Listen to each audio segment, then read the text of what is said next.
Bubuwagin ni bagong DPWH Secretary Vince Dizon ang Anti-Corruption Task Force ng ahensya. Binuo ito ng pinalitan niyang kalihim na si Manuel Bonoan. Live mula sa TV5 Media Center, nangunguna sa balita si News 5 Palace Correspondent Maricel Alili. Maricel, bakit humantong sa gantong desisyon si Secretary Dizon?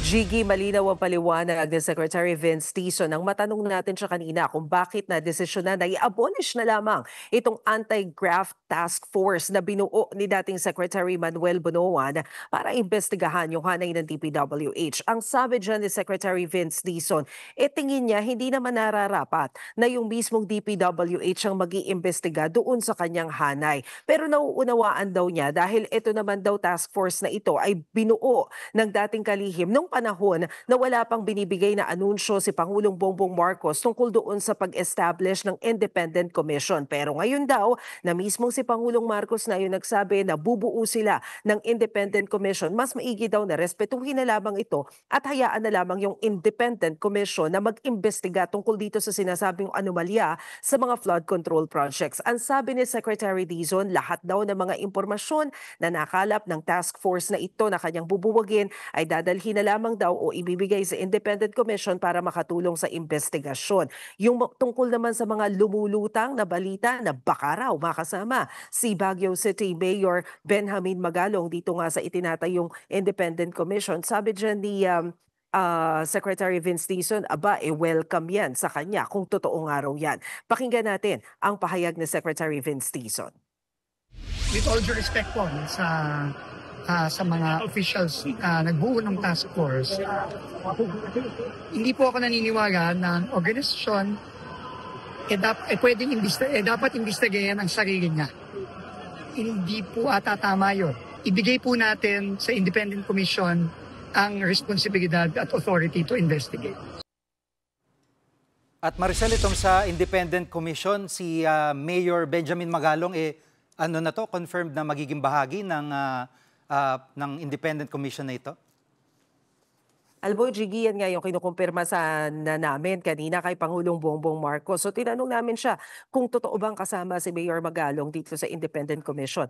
Pero hindi ito kinumpirma, pero hindi rin itinanggi ni Pangulong Bongbong Marcos nang ma-ambush interview namin siya sa Zambales kaninang umaga. Basta ang sinabi lang sa atin ni Pangulong Marcos, inilalatag na nila yung executive order sa pagbuo ng istruktura nitong Independent Commission, kaya antabayanan na lamang daw natin. Narito yung sinabi ni Pangulong Bongbong Marcos.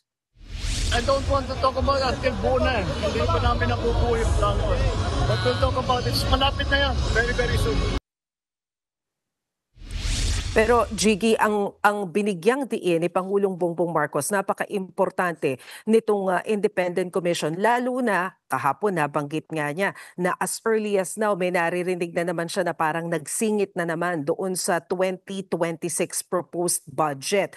Hindi na yan idinitalye ni Pangulong Bongbong Marcos kung anong ibig niyang sabihin sa singit sa 2026 proposed budget. Pero kahapon sa programang Sa Totoo Lang sa 1PH, nakausap natin si Senador Erwin Tulfo at kinumpirma nga niya na may naririnig din daw siya na ganyang impormasyon. Base nga raw dun sa initial data na natanggap niya, mukhang meron talagang nagtangkaraw na kumausap sa DBM habang inilalatag pa yung National Expenditure Program o yung NEP, at dun daw sinubukan na magsingit para daw sa area ng Kalinga at ng Apayao. At ito nga daw, pondo pa rin sa flood control project kahit na ito ang mainit ngayon. Pakinggan natin ang sinabi ni Senador Erwin Tulfo.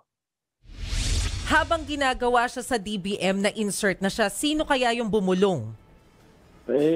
Magagaling yan dyan sa Congress. Yun ang dapat silipin na ngayon siguro ng executive ng DBM, kasi nung paggawa ng NEP, doon what we heard, the rumors na may bumulong na idagdag mo ito dito, ikabit mo ito sa flood control na naman, and I believe that parang dyan yata yan sa Kalinga and then sa Apayao, kasi nasa billions din to the tune of yung isa yata 2-something billion, isa 1-something billion.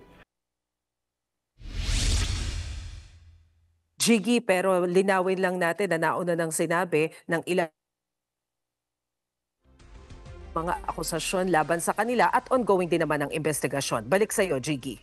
Yan ang ulat ni Maricel Alili live mula sa TV5 Media Center. Mga kapatid, Jig Manikad po, pagdating sa mahalagang balita sa loob at labas ng bansa, dapat una sa lahat, mag-follow at mag-subscribe na sa social media pages ng News 5.